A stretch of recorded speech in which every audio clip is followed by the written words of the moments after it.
Good morning. Welcome to Decor Roofing Construction for our weekly biblical devotional. So last week, if you joined us, we talked about happiness. Well, after we did our devotional on happiness, later they went around the office and they shot some photos of people working at their desk for advertising, promotional, social media, website, typical stuff businesses do. Well, they brought the pictures back. They said, we can't use these. And I looked at them. Every single person was frowning, looked miserable. And we had just had a devotional on happiness, and it was payday. And I was like, wow, we got to retake these. So we had to forcibly go around the office and make people smile to let their light shine, to take a picture.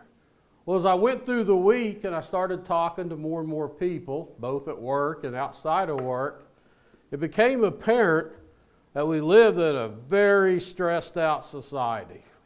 People just seem to be stressed and worried. And it ranges individually. Everybody's stressors and worries are different. Now, the truth is, every day we face a problem. In fact, you make 35,000 decisions a day. When the alarm goes off, do I hit snooze? What am I going to wear? Am I going to brush my teeth? What time am I leaving my home? When you get to the office, am I going to have coffee or not? Am I going to add creamer? You make 35,000 decisions. That's a lot of mental capacity. And we all face problems. We all have problems. Some are small. Some are bigger. You got a situation at work. How do I fix this problem? And problems can be easily addressed. Some take more energy. A problem, as it becomes more difficult, can lead to a concern. So now you're concerned about something. You have to dive a little deeper, put a little more work and thought into it. But concerns can be problematic because they now lead to worry. And worry can lead to stress. So let's talk a little about stress and worry today. What is your number one stressor?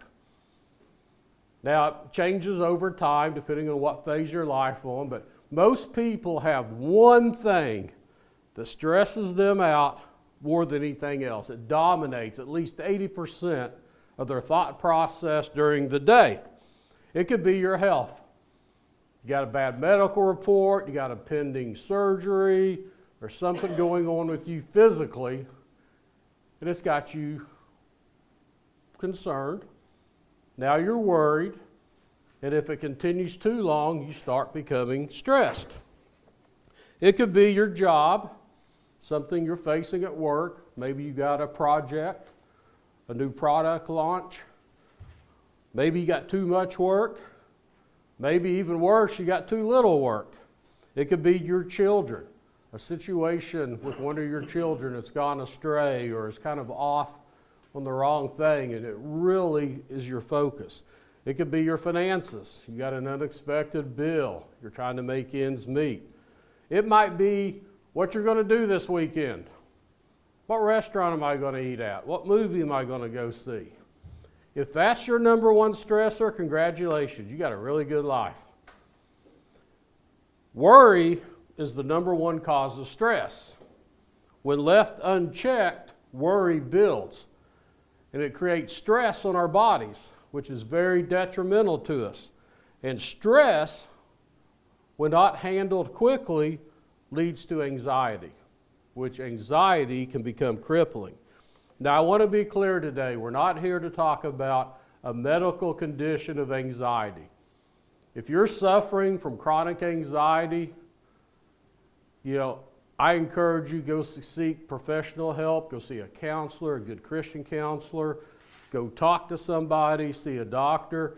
We're here today to talk about kind of the everyday stresses and worries that are just part of normal life.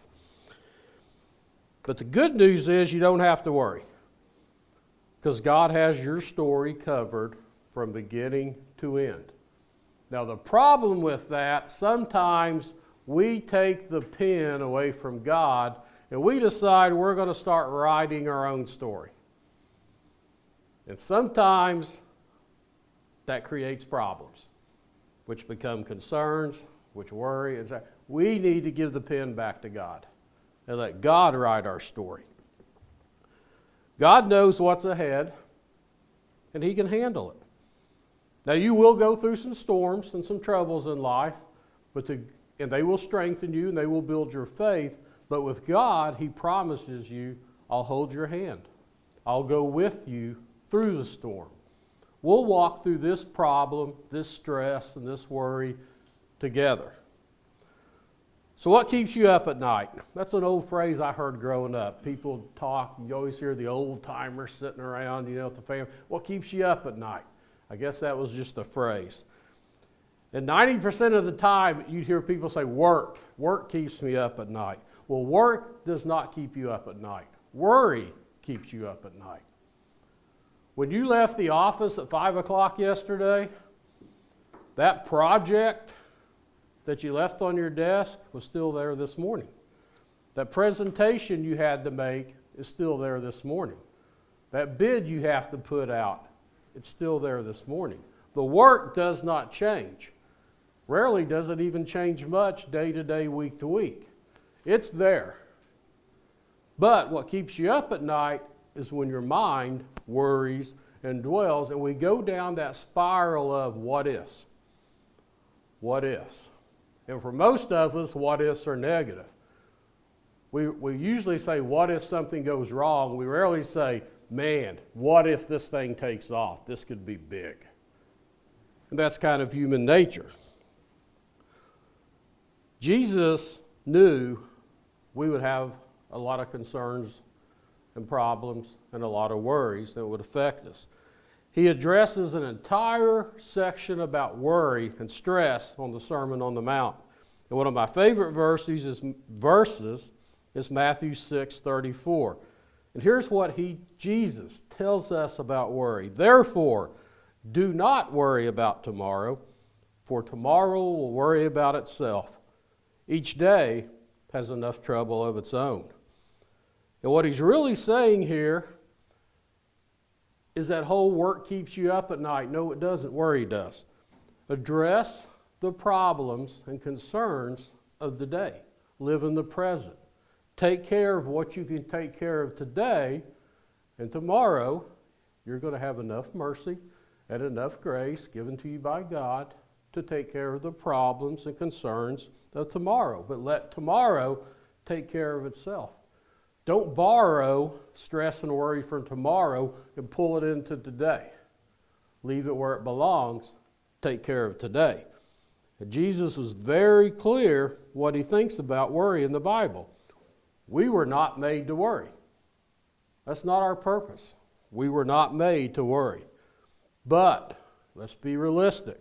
Worry can settle in on all of us like a dense fog. Now, we think about fog. If you take a fog bank a mile long and 100 feet thick, it can cripple an entire city block. You can't see the stoplights, traffic's backed up, you may not be able to see headlights coming or taillights in front of you. If you're walking on the sidewalk, you might lose your bearings because you can't see the landmarks and the streets. And that dense fog can totally disrupt your productivity and how you act. And in our lives, let's be honest, worry is nothing more than a fog. It distorts our perception. But that fog bank, a mile long and 100 feet thick, when condensed, will only fill up a glass of water. Because it may seem problematic and it may seem large, but like most of our worries, there's very little substance to it. Only 80% research shows of things we worry about even come true. And out of the 20% that do, the impact is only 15% of what we think it was going to be. We were not made to worry.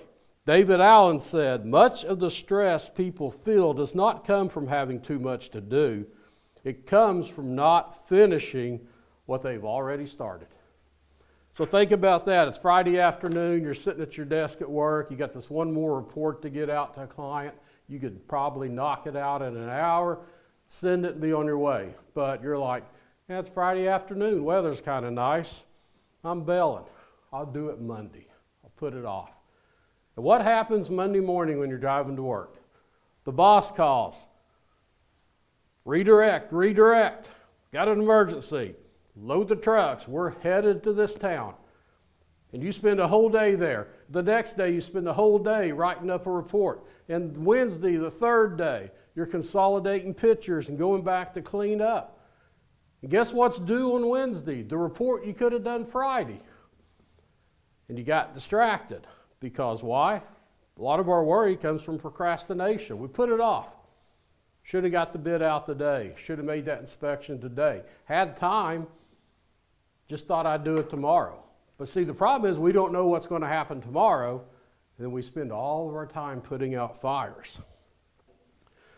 Put your trust in God. What you stress and worry about shows where you least trust God and where you want to have total control. Examples might be finances. Man, I really trust God with everything. Finances? No, I'll take care of that. That's my bank account. That's my money. You know, God, you can have everything else, but yeah, let me work on this. Maybe it's a family situation that's impacting your whole family. And as much as you know God's in control, you're going to take total control. You're going to dive in there. You're going to fix it. And you should do everything you can to take care of those situations. But at the end of the day, you got to put it back in God's hands. It could be politics. Let's only get started on politics. You can spend hours watching the news at night and work yourself into a frenzy over something that you can't even control. Take it to God in prayer. What's your number one stressor? Philippians 4:6 says, do not be anxious about anything, but in every situation, by prayer and petition with thanksgiving, present your request to God. I love what Paul writes here. You know, we remember Paul was a highly educated Roman. So a lot of the stuff he writes kind of sounds like a lawyer. He covers a lot of bases and tries to get the loopholes. So you say, well, I'm anxious. I've got a lot of anxiety. So what's the Bible say? Do not be anxious about what? Anything. Pretty strong word, pretty all-encompassing. Don't be anxious about anything. Well, what do I do? Well, let's see. In every situation, what you do is you pray and you petition to God. You go to Him and say, here's the problem in prayer. Here's what I'm thinking. Here's kind of the desired outcome.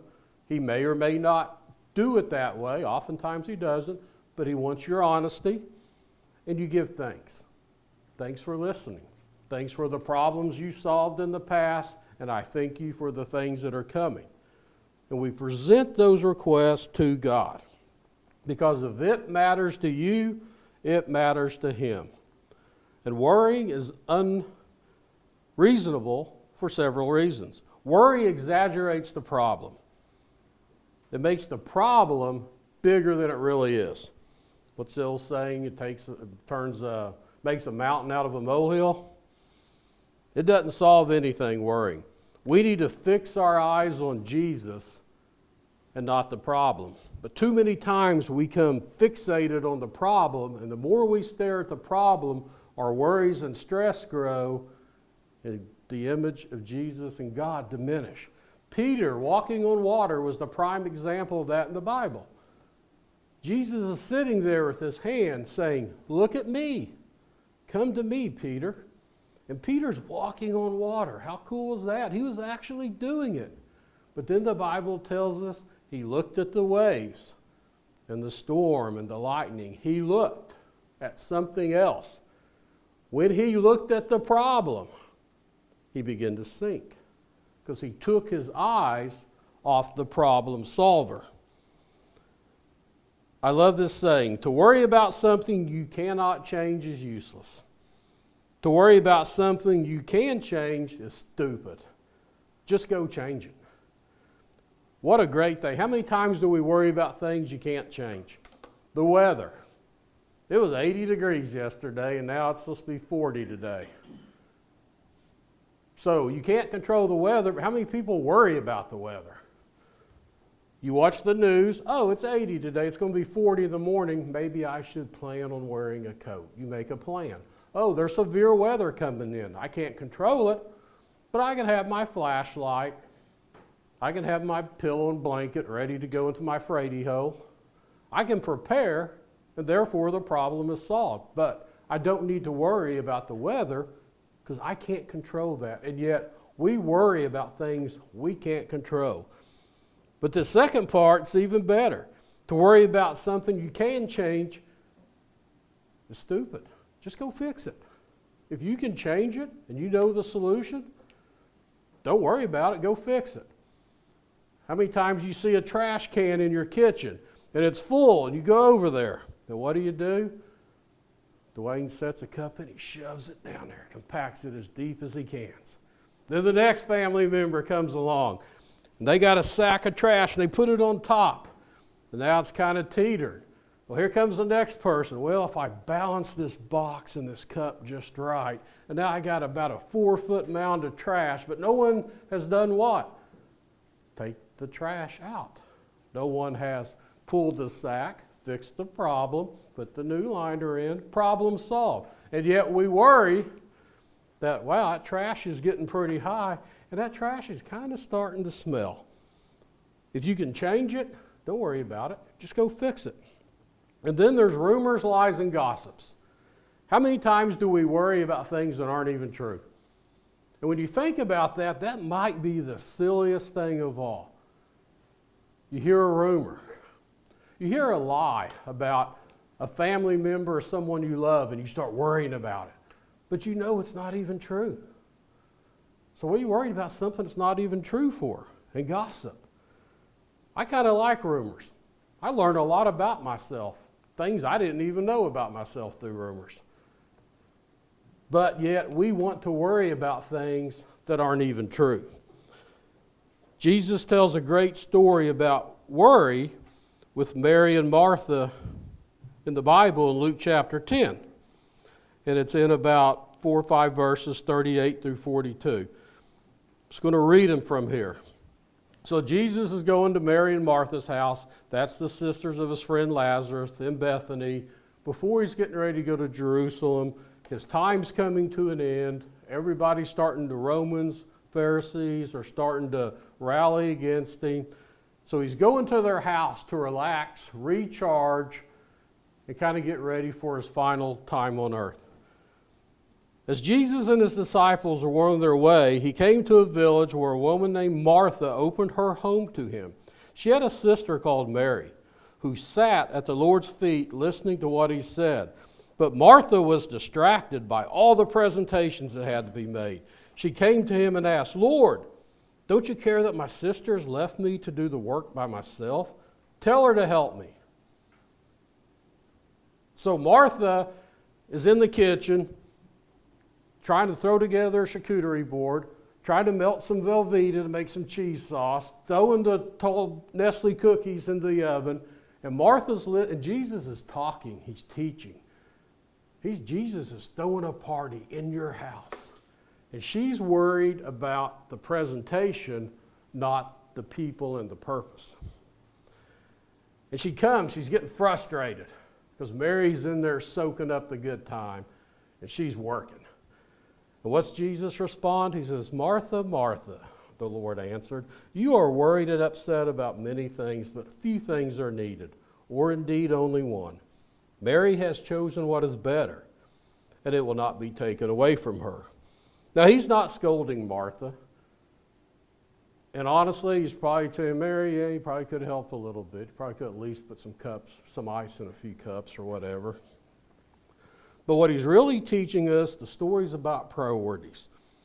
So many times we worry about presentation and optics, we forget about the purpose, and we end up worrying and stressing over things that don't even matter. How many times have you thrown a party at your house, a holiday party, a birthday, graduation party, and you're busy? A lot of people are coming, people you haven't seen for a while, good friends. You're out there, maybe you're out there working on the grill. You come running into the house and you see a friend you haven't seen in a long time. Hey, how you doing? Great. I'm grabbing some tongs. I'll catch up with you later, and you're back outside. Or you come in and you see that elderly relative you haven't seen in months. You go, hey man, how you doing? Hey, did you try some of those snacks? Hey, I got to go. We're getting ready to cut the cake, but I'm going to circle back to you. And this happens during the whole event. Pretty soon you're in an empty house that's trashed, trying to clean up, and you're thinking, you're talking, you're saying, man, I wish I could have talked to old Bob a little more. It's good for him to come. I ain't seen him in years. Man, I wish I could have talked to old Uncle Joe. I ain't seen him forever. Man, he's getting old. Should have spent more time with him. And what happens? You go to bed later at night, you get a text from somebody who says, hey, great party. Wish I could have talked to you more. Wish I could have spent more time with you. But what were we worried and stressed about? The optics, the presentation, and we forgot about people and the purpose.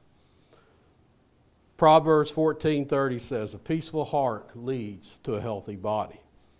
Jesus addressed fear and anxiety and worry in a lot of his messages because he knew we would struggle with it. And there's 4 basic principles that Jesus taught us in these lessons. Number 1, worry reveals what you value.